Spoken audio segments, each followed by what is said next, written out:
Good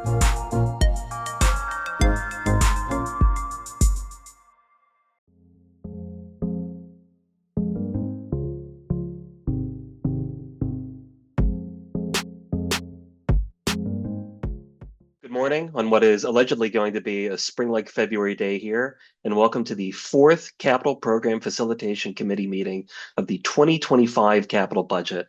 I'm Brendan Katikia, Capital Budget Manager with the Mayor's Office of Management and Budget.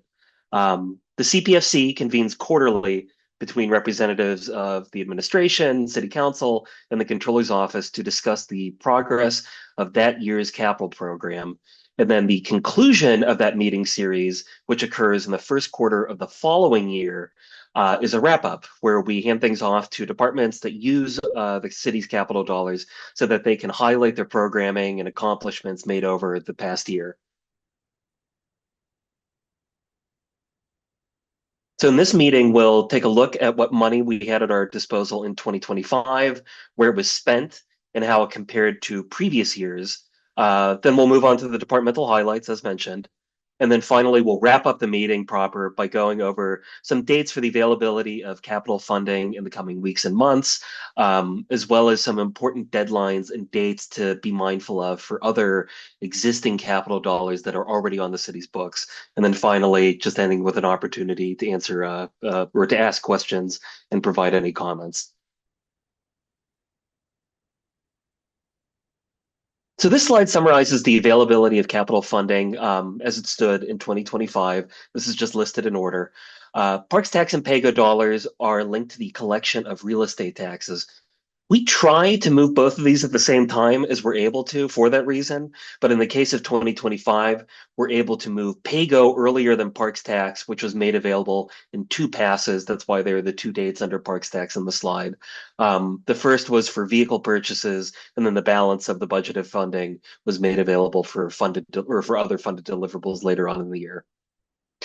We also tried to time the completion of our bond issuances with the start of construction season and have pretty consistently hovered around this mid-spring area for timing.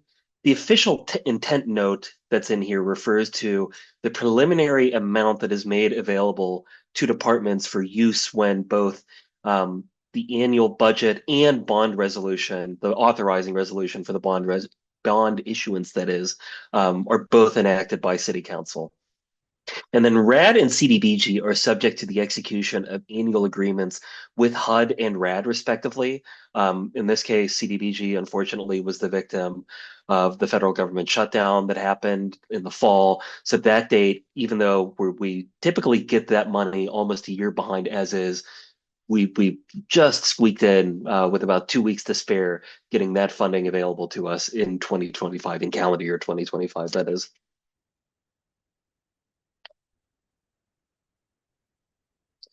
And then in the city's capital budget, the functional areas are our largest reporting categories that we use for projects. So if you're looking at the budget document proper, deliverables roll up into projects, and then projects roll up into functional areas. So these slices of this pie are roughly in line by kind of relative share with what we've budgeted, with engineering and construction comprising the largest part of the pie. And that's basically as a result of a large amount of federal and sometimes state support for large infrastructure projects.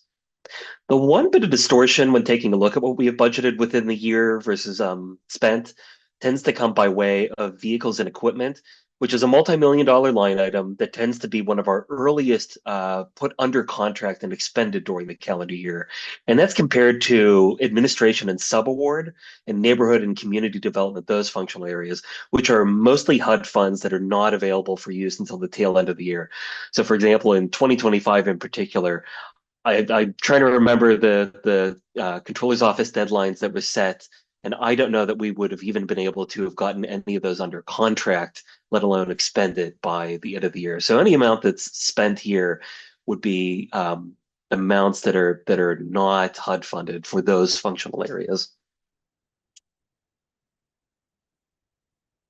And then as I've done for these meetings in the past, I pulled together a 6-year history reflecting kind of what I think of as being a 6-year capital improvement program. So this table reflects 2020 budgeted spending, or 2020 spending within the 2020 budget, 2021 spending within the 2021 budget, et cetera. So we've been fairly consistent with this 30-ish million dollar figure over the years, with the exceptions of 2020, which was lower for obvious reasons, as you may recall. And then in 2023, when there was some particularly robust facility improvement spending that year that resulted in spending figure on the year being significantly higher than it typically is. But otherwise, we ended the year basically right in line within a few $100,000 of where we actually ended in 2024, the prior year. So with that, I'm going to hand things over to our first departmental presentation, the Department of Mobility and Infrastructure. So I'm going to stop sharing my screen and hand things over to Jeff Scalligan. Hey, Brendan, are you able to put this presentation up that we sent you? Yeah, I see it. Yeah, it's a little slow. I don't know why. It was like slow on my end too. You able to, Yeah, it looks like it's all good. is it moving? It's moving. Yeah, I see Okay. it going. Thanks, Brendan. Sorry about that. Yeah, of course. No, you're good. Okay. Good morning, everybody. I'm the acting director for Mobility Infrastructure, Jeff Scallican. This is a CPFC meeting for February 2026. Domi, who are we? We are really the transportation department of the city of Pittsburgh. We have a couple core functions, which is asset management, right-of-way management, planning, and project delivery. Our organizational chart, we have the director's office, and we have four bureaus underneath the director's office: administrative, plan and policy and permitting, project design and delivery, traffic operations. And as of this year, we have 127 full-time positions. Um, Fun fact, Domi is 9 years old next month. When I came here, we had 6 people, and we're at 127 in 9 years. For 2025 through November of 2025, Domi has spent 73 million in capital funds. We had a lot of big tip projects for 2020, $22 million. We have $19 million in paving, $8 million in slope projects. Most of these projects are also reimbursable. We have $26 million in reimbursement through the federal government and PennDOT, which is state dollars. We also applied for $67 million across 19 grants. Here's our accomplishments for the Planning, Policy, and Permits Bureau. Planning, we do a lot of in-house and data analysis with an estimated value around $350,000 that were contracted out. A couple of the projects I like to talk about real quick as notable ones is South 18th Street Corridor Safety Improvement Program. Of course, the Vision Zero Vulnerable Road User Safety Project, and of course, the Vision Zero Engagement Materials. And like I said, I'll be talking about a couple of these in the slide. Other planning activities that we did this past year is the West Pittsburgh Mobility Plan, the South Negley Boundary Streetscape, and we also are participating in the Allegheny County Safety Action Plan. We're going to email this out, so I'm not going to go through every single one, so everybody has it. You could be able to take a look at every single one we've done this past year. The Complete Streets Advisory Group, we have 6 new members that were added to this group. This group was out to do the Penn Avenue right sides and in the Strip District. Safe Routes to School is one of the most successful programs we have. We have one person, Harriet Jackson, who is our project manager. We were able to have this person to go out into the schools and be able to walk with the schools with the students in the school and see how they navigate around the school. This is basically, are they using a school bus? Are they walking? Are they biking? We were able to increase by 74 students, and student rollers increased by 110 students for 2025. And actually, for this year in 2026, we're going to engage high school kids. Vision Zero, we have 5 different working groups, working committees, the Enforcement Subcommittee, the Fatal Crash Response Team, Education Engagement and Communication Committee, Policy Subcommittee, and the Budget Subcommittee. So we have 5 different policy groups. So I'm sorry, we have 5 different committee groups for the Vision Zero group. Paving, in 2025, we have over 44 miles that were roads that were paved. It's approximately 593 city blocks. And then the focus on for this past year was on primary streets. Everybody knows the NFL draft is coming, hot and heavy. We're able to do a lot of the roads in the north side and north shore to make it really easier and make it look nicer and be able to navigate for the draft a lot better. Curbside and new mobility, the 2025 highlights. We completed 2 RPP zone changes. This is since Domi took over the program. We also did 22 parking studies in-house, and we also installed 14 new smart loading zones. And we've been collaborating with DCP and PLI on the vending program that we're rolling out. The 2025 accomplishments for Project Design and Delivery Bureau. The Streets Division, we have a couple, like actually 2 big projects that we completed in design. These are projects. They're both federally and state funded. They will be in construction this year. The first one is Penn Avenue Phase 2, which is in Garfield. We're working on that to getting that bid package submitted to PennDOT, and it'll be in construction at the end of this year. Smithfield Street Phase 1, we actually just submitted the bid package last Thursday, and then we will start construction for that project around May, which is in downtown Pittsburgh. Streetscape projects, it's the RAISE grant. This is a grant we received to revitalize the Lower Hill. That will also be put out in construction in the end of 2026. And also the Beaver Avenue 2-way conversion. This is still in design.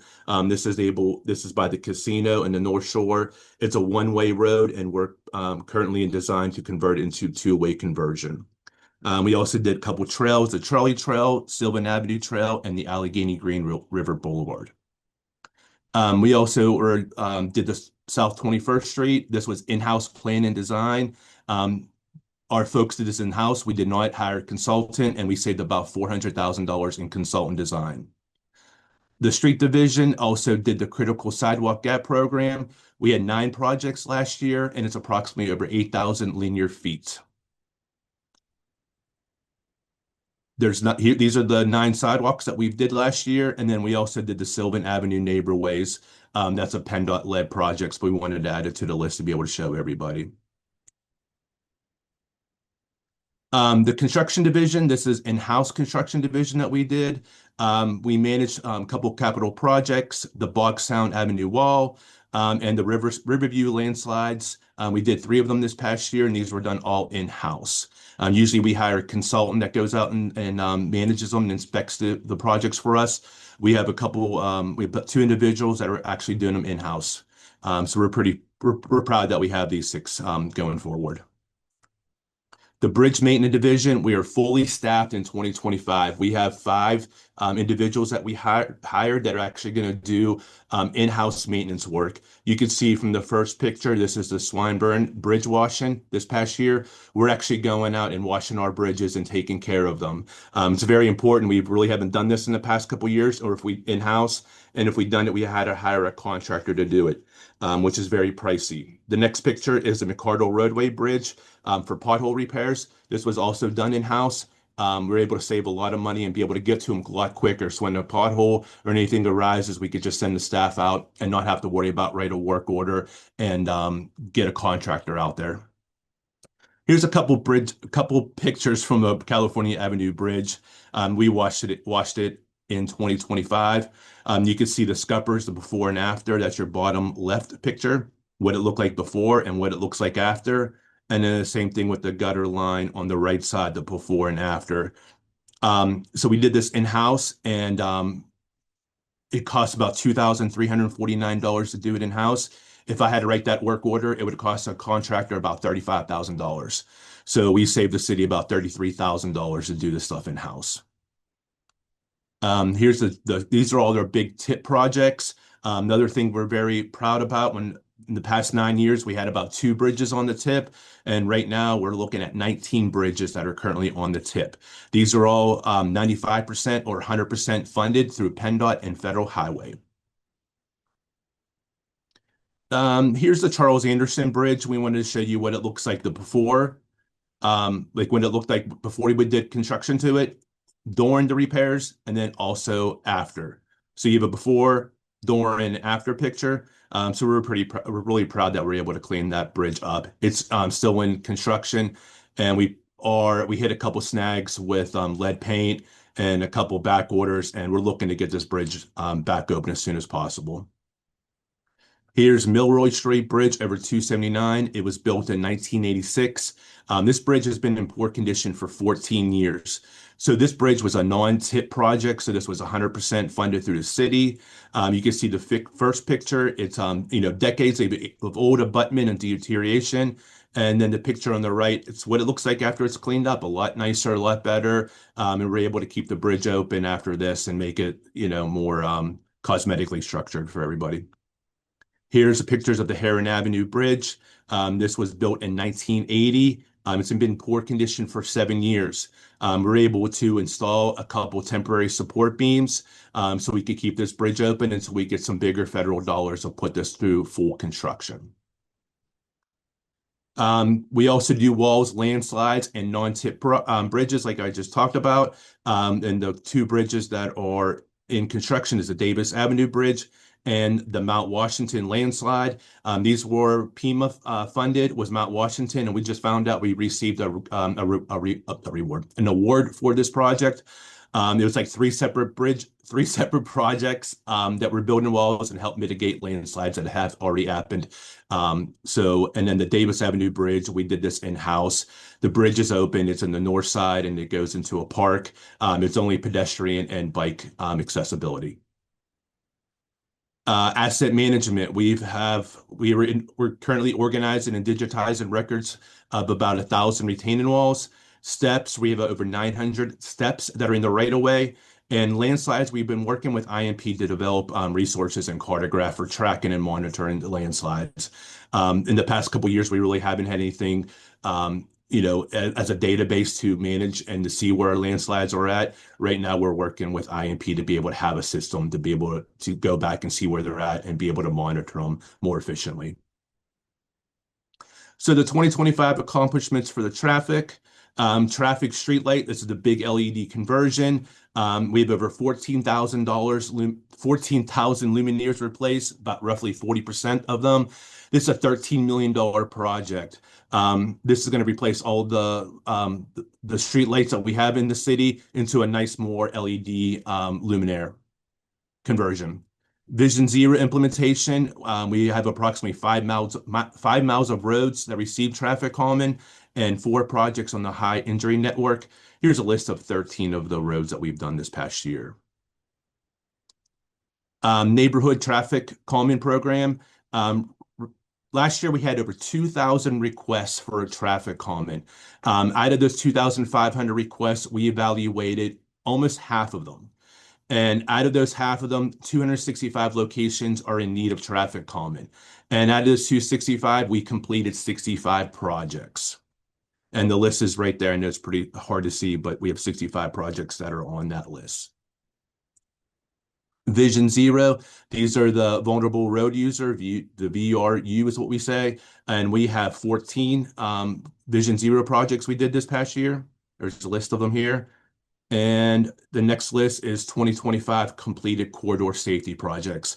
We did about 3.5 miles of roads that received corridor safety improvements.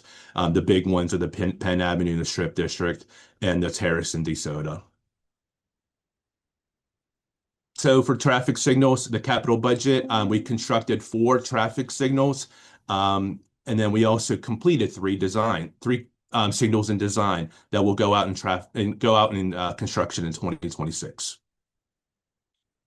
Signs, markings, and maintenance. So we have a sign shop that does this stuff in-house when we have a paint crew that does the paint markings in-house. Currently, we do thermoplastic crosswalks, and we roughly save the city about $125,000. We would usually write a work order to do the crosswalks, and currently we have a staff that goes out and actually does the crosswalks in thermoplast. We also do sign painting. We did over 8,000 signs in-house. We made them. And we also do like the signs and banners and stickers and yard signs that you see out in the city. Signal maintenance, we had 3 intersection revisions.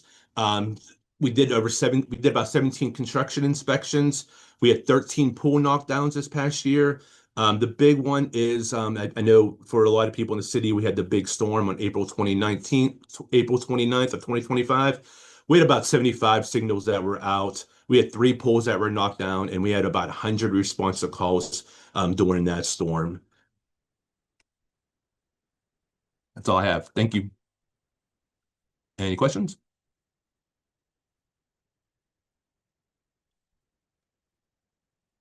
Thanks, Jeff. Yeah, I think back in 2015, when I started working for the city, one of the first meetings that I had was about a much earlier iteration of the LED conversion project. So it's impressive to see that not only is it started, but it's about halfway done now. Yeah, I Thank you for appreciate it. sharing that update. Yeah. It's a good program.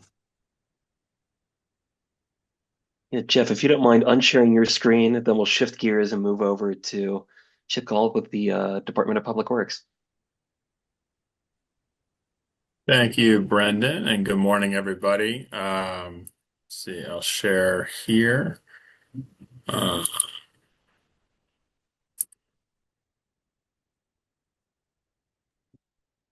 Looks good on my end. all right. I'm trying to put it into presentation mode. Can you all see the slides okay? I'm I can still assuming. see the stuff along the side but it might be a minute behind or lagging behind. Okay. All right. Should be on the cover page. Is that looking okay, Brendan? Like you see the main, like the title Yeah, slide? it's like the Windows shared, but if that's fine with you, it's completely fine with me, obviously. Sure. Um, Okay, so hello everyone. My name is Chip Gall. I think I know everyone on the call. I'm the Assistant Director of Public Works overseeing the Bureau of Facilities. Primary focus of this presentation is our capital work, ongoing capital work and completed projects in 2025, as well as a look ahead to this year. So this features our architecture division. Briefly, Bureau Facility has three different divisions: facilities maintenance, construction division, and architecture division. Um, Primary focus here is, like I said, architecture, as the slide suggests.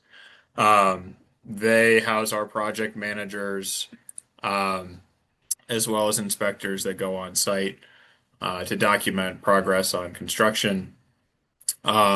We have, I just want to check and make sure on one screen I have no update on my slide, so I want to make sure. Are you all seeing architecture division overview now? I'm still on the main slide, the cover slide. Okay. All right. I will just update here then. It's fine. Never figure out the tech here. All right. So architecture division overview. So we have 17 staff, three inspectors, 14 project managers, ranging from entry-level associate project managers all the way up through our four senior project managers and architects, uh, covering 164 parks, 411 buildings, and all the assets therein. Um, as making this slide deck, we have 83 active capital funded projects. You see the breakdown. Obviously, that's a fluid breakdown as projects progress. Um, and in addition, just want to highlight briefly here, won't go too much into the other programs that they manage and execute, but the internal or in-house facilities renovations program is a program that we formally stood up over the last year and a half. Um, that is really intended to use in-house resources and primarily operating funds, not capital funds, to execute small-scale renovations in our buildings. So your one-off, office renovations, but also constructing mothers' rooms and fire stations, executing larger department moves as needed.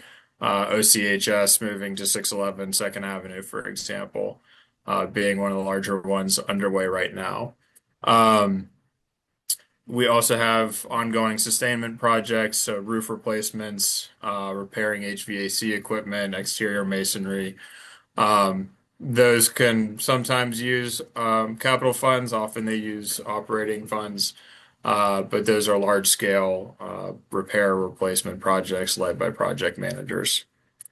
So the next few slides, not going to be a comprehensive list of everything that we completed in 2025, but a few that are certainly worth highlighting.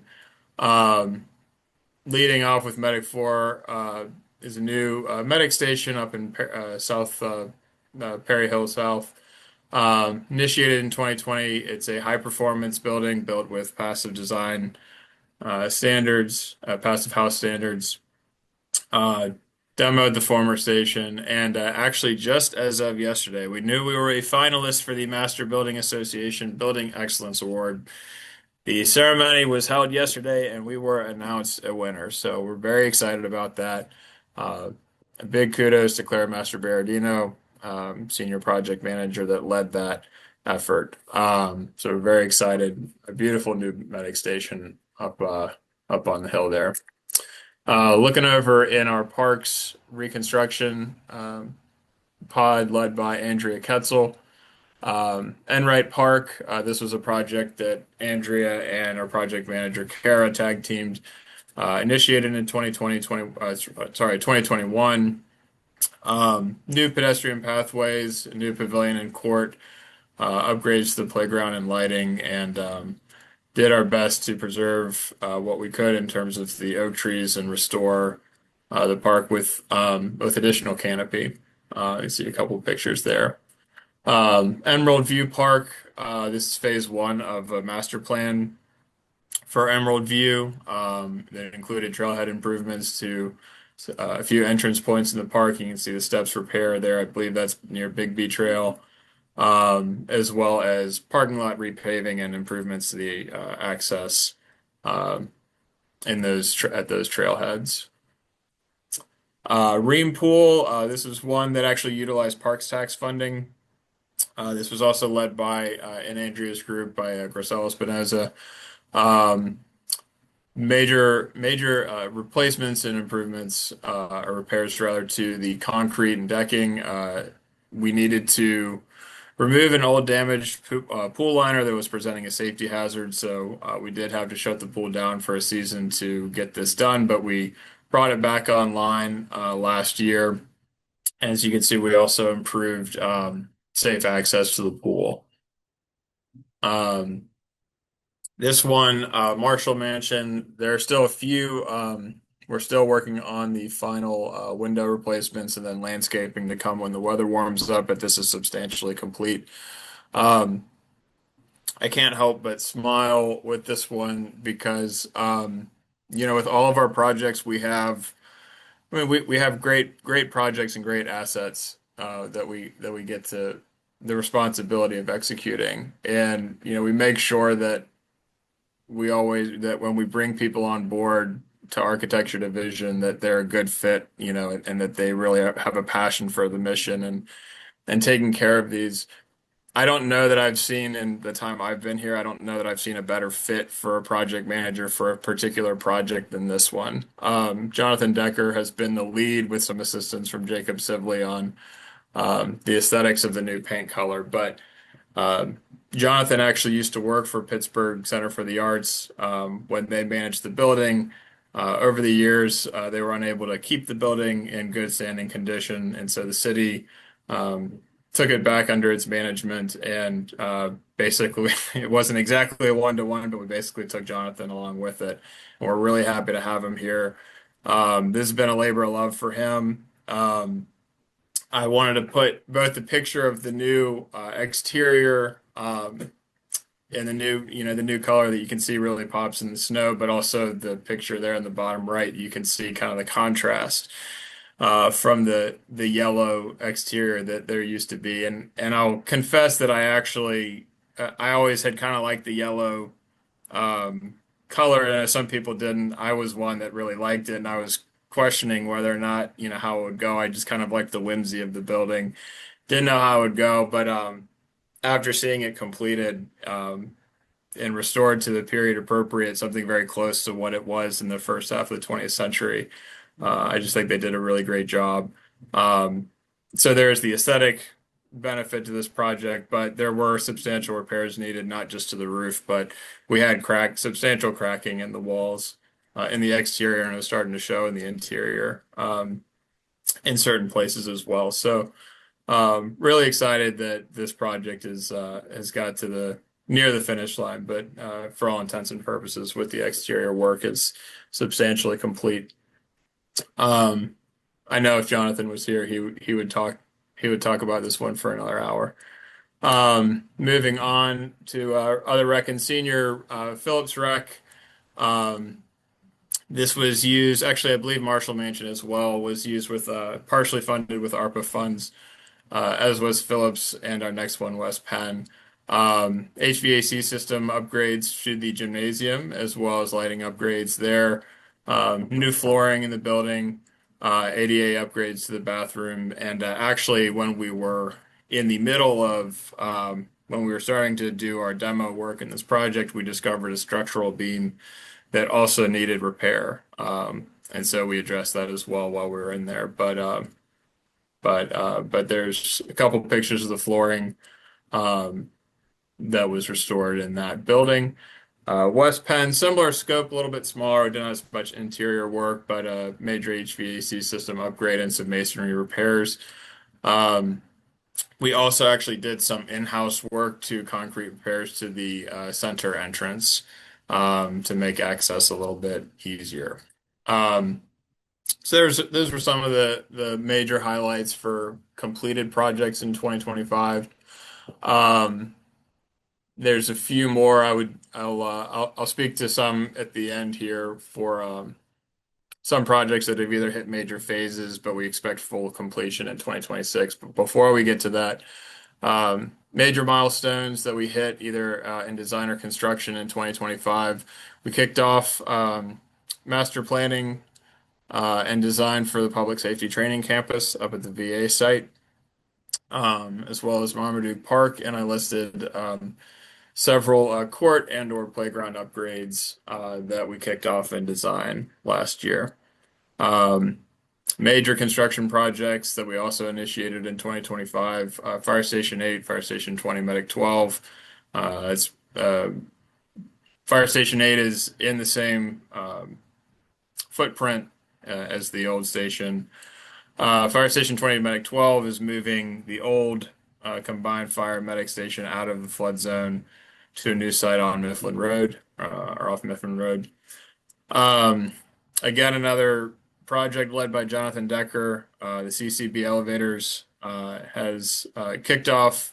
We started demolition at the end of last year. And if you're in the CCB, then you've no doubt seen Otis elevators have been on site pretty much every day. They're hauling steel. They're hauling chunks of old steel out from the old components. About 1 or 2 truckloads a week. So we're moving in demo right now. That's about a 2-year project. Also on the rec side, we kicked off Brighton Heights Healthy Active Living Center, a large interior renovation project, as well as Bergwin Rec. Mostly interiors, but also some HVAC upgrades. Looking ahead to 2020, to this year, to 2026, projects we expect to come to completion. Big one at the top, really bookending with our heavy hitters on this list. So kicking off, we got Homewood Park. We did complete the football field in terms of the turf improvements there and drainage improvements there last year. We do expect the pool to be complete for pool season this year. They're still in construction, but as of this morning, we're still on pace to open for this year, as well as the pavilion and the other amenities in the park. Faison Field is kind of a component of the Homewood Park reconstruction project to preserve baseball. We expect to be able to execute a lot of that project in-house. More tennis courts is sort of a first phase of more park reconstruction we expect to be complete this year. EOC UPS, for those unknowing of what the acronym means, so EOC, Emergency Operations Center. UPS is uninterrupted power supply.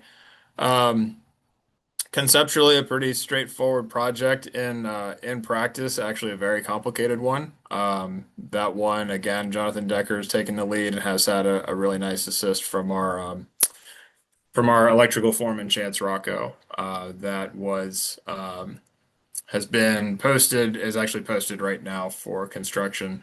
Has had to go through a series of iterations for the design, but we're in good shape and expect that construction to be complete this year. Shenley Park tennis courts, kind of last phase of the upgrades, in that as that sort of complex up in Shenley Park by the ice rink. More pool upgrades. If you're thinking, hey, didn't we do more a couple years ago? Your memory is correct. However, reports from our aquatics, our partners in aquatics, have told us that we're not getting good enough circulation in the pool. Um, and it's basically become a daily maintenance task for them uh, to keep the pool in good working condition during the season. So, um, we believe that if we improve circulation, that we'll be in good shape. So it's a new filtration system, and new pump system, that we are designing right now. We will have the pool open as best as we can this season, and then we'll effect those repairs and upgrades at the conclusion of the pool season.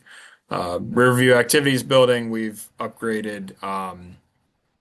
We made repairs to structural beams last year. We're finishing up HVAC improvements, basically laying a new gas line to improve heating in the building. Expect that to be finished this year. Fourth division, much anticipated, is our fourth division in streets maintenance. That is a new site, or new build, I should say, off of Bousman Street in the Knoxville, Beltsouver area. We expect that to be complete in or around Q3 of this year. And then finally, as you can see depicted here, we are a week and a day away, I'm happy to say, from the reopening of Oliver Bathhouse. It's been quite a rewarding project, but quite a difficult and challenging project as well. But as you can see, it's a beautiful indoor swimming pool. I will say that I've been in my role for a little under 3 years, and I have not seen another project. Maybe Homewood Park comes close, but I haven't seen another project get so much attention and come with so many stories and anecdotes from people that have lived here and their families have been here for generations. Everybody that's been in Pittsburgh has had some experience with this building and this pool. So we're really excited that we're finally at the finish line, and ready to turn it over officially to Aquatics to run. And with that, that's everything I got in summary for 25 and 26 looking ahead. So we'll stop sharing my screen here and like Jeff, if there are any questions. Trying to stop sharing. There we go. Yeah, thank you for the comprehensive look. You heard it here, everybody. March 7th, Oliver Bathhouse. At least I think that's Eight, a week and a day eight. out. Eight, Yeah, okay. I think eighth. Yeah, yeah. Got it. I know the short February scrambles my mental math. It is the 7th, Saturday the 7th. Oh, it's seventh. Oh, my bad. There you go. You're right. Saturday the 7th. No, Yeah. I appreciate the double check. I jump back How in my long presentation. before it just, you know, what is the the window before Oliver Bathhouse starts back up again?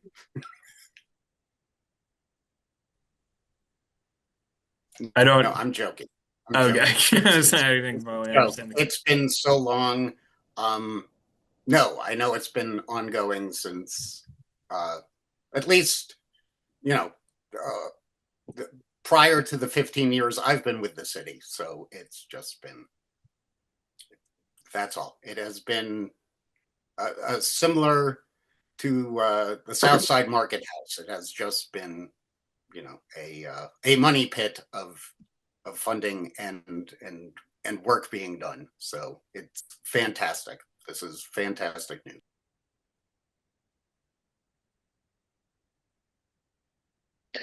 I'm having my own technical hiccup where it looks like my slide deck has now disappeared as an option for me to share, but I'll try to wrap up. I just had 2 slides left without visual aid as best as I can.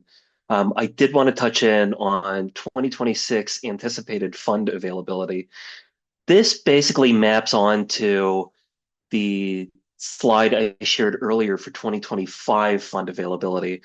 So we try to target PAYGO and Parks tax early mid-March. Again, that's contingent on real estate tax receipts by the city. Our annual RAD agreement sometime in March. Our general obligation bond issuance. There's that official intent preliminary amount that I referenced. That's typically available in early March, and I can share the update for this year's that the bond resolution was approved by council just this week. So pending enactment from the mayor's signature, from city council the city clerk's office assigning it an enactment number that should hopefully be available in the accounting system in JD Edwards in the very near future. And then CDBG not available anytime before October 1st of this year. And then capital funding deadlines that I wanted to touch in on. There's ARP, the American Rescue Plan, on the federal side. So many people on this call will recall the sprint that happened in 2024 to get all of that money at least under contract by the end of that year. So right now, the deadline for that funding is December 31st of this year to get it entirely expended. There's also HUD's 8-year clawback provision for our CDBG funding, which is up to the 2019 program year, which OMB is actively looking at. There's around $750,000 that's still outstanding that will need to have spent down by the summer.